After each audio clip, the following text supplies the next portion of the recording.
نحمدہ و نصلی علی رسولہ الکریم بسم اللہ الرحمن الرحیم۔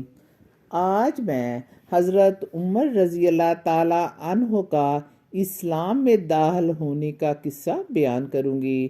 حضرت عمر رضی اللہ تعالیٰ عنہ جن کے پاک نام پر آج بھی مسلمانوں کو فخر ہے اور جن کے 1300 برس بعد تک کافروں کے دلوں میں خوف ہے، اسلام لانے سے پہلے مسلمانوں کو تکلیف پہنچانے میں نبی کریم صلی اللہ علیہ وآلہ وسلم کو قتل کرنا چاہتے تھے۔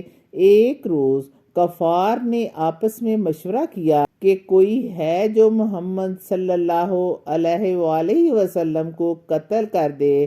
نعوذ باللہ، عمر نے کہا میں کروں گا۔ لوگوں نے کہا بے شک تم ہی کر سکتے ہو۔ عمر تلوار لٹکائے ہوئے اٹھے اور چل دیے۔ اسی فکر میں جا رہے تھے کہ ایک صاحب قبیلہ زہرہ کا نام جن کا سعد بن ابی وقاص رضی اللہ تعالیٰ عنہ ہے ملے۔ انہوں نے پوچھا کہ عمر کہاں جا رہے ہو؟ کہنے لگے محمد صلی اللہ علیہ وآلہ وسلم کے قتل کی فکر میں ہوں، عبد مناف سے کیسے مطمئن ہو گئے؟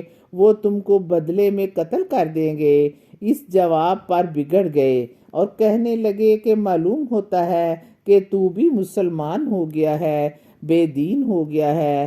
لا کہہ کر تلوار اٹھا لی اور حضرت سعد رضی اللہ تعالیٰ عنہ نے بھی یہ کہہ کر ہاں میں مسلمان ہو گیا ہوں تلوار سنبھال لی۔ دونوں طرف سے تلوار سعد رضی اللہ تعالیٰ عنہ نے کہا کہ پہلے اپنے گھر کی تو خبر لے، تیری بہن اور بہنوئی بھی تو مسلمان ہو چکے ہیں۔ یہ سننا تھا کہ غصے سے بھر گئے اور سیدھے بہن کے گھر گئے۔ وہاں حضرت حباب رضی اللہ تعالیٰ عنہ کا جن کا ذکر پہلے گزرا ہے، دروازے بند کیے ہوئے دونوں میاں بیوی کو پڑھا رہے تھے۔ یہ سننا تھا کہ غصے میں آ گئے اور سیدھے بہن کے گھر گئے۔ وہاں دیکھا کہ حباب رضی اللہ تعالیٰ عنہ ان کے بہن اور بہنوئی کو قرآن پاک پڑھا رہے ہیں۔ حضرت عمر رضی اللہ تعالیٰ عنہ نے دروازے پر دستک دی۔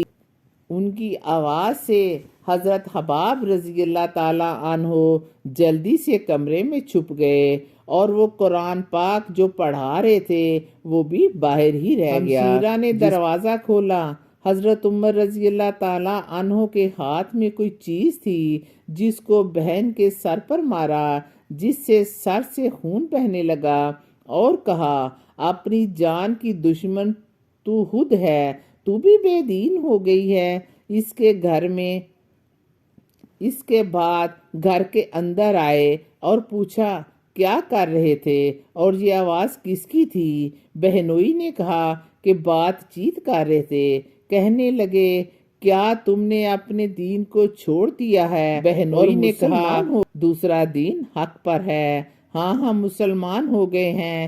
یہ سننا تھا کہ ان کی داڑھی پکڑ کر کھینچی اور بے تحاشا ٹوٹ پڑے اور زمین پر کر دیا، گرا کر خوب مارا۔ بہن نے چھڑانے کی کوشش کی تو ان کے منہ پر بھی تماچا دے مارا، ان کے منہ سے خون نکل آیا۔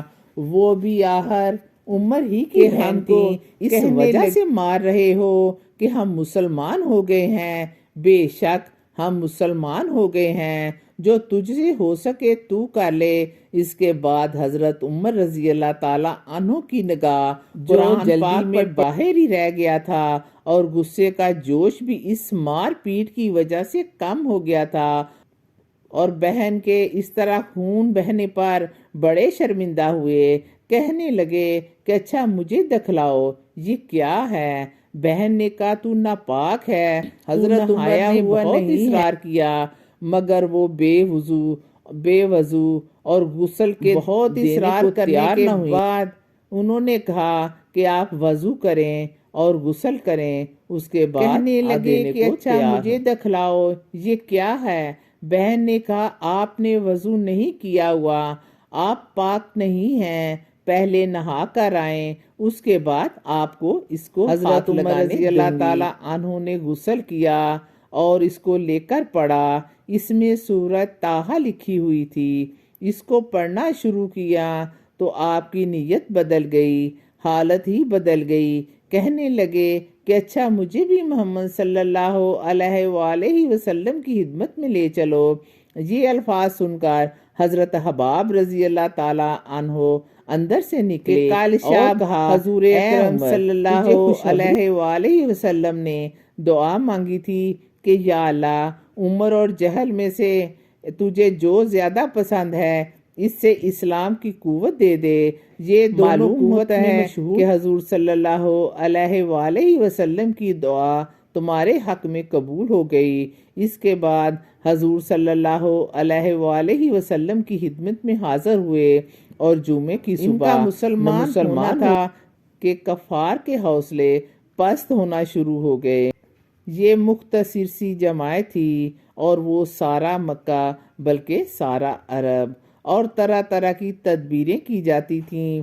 تاہم اتنا ضرور ہوا کہ مسلمان مکہ کی مسجد میں نماز پڑھنے لگے۔ رضی اللہ تعالیٰ عنہ فرماتے ہیں رضی اللہ تعالیٰ عنہ کا اسلام لانا مسلمانوں کی فتح تھی، اور ان کی ہجرت مسلمانوں کی مدد تھی، اور ان کی خلافت رحمت۔ اللہ تعالیٰ ہم سب کو ان کے نقش قدم پر چلنے کی توفیق دے، آمین ثم آمین۔